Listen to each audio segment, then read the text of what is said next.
And everybody in the room knows that the patient who's slumped over like this is practically being killed by the psychiatric drugs.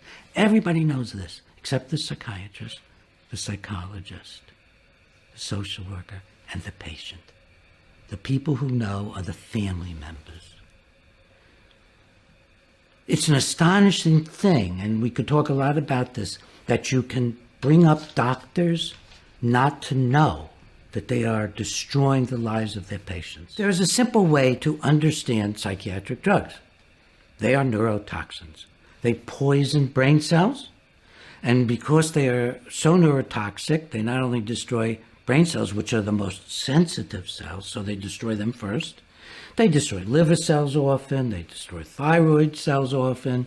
They can destroy skin cells, produce terrible rashes.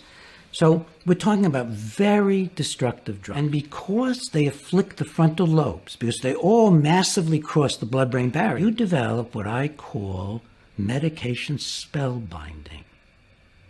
You develop the inability to understand the effects of the neurotoxin.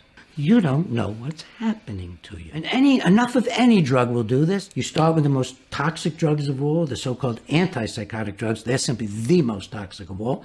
Before I came along, no psychiatrist in the history of my profession had ever stood up publicly and said, this must be stopped. And somebody wants to claim you need a scientific study, which we have, to show it causes brain damage? What upbringing does it take of a psychiatrist? What does it take so that you don't look at this and say, oh my God, the horror?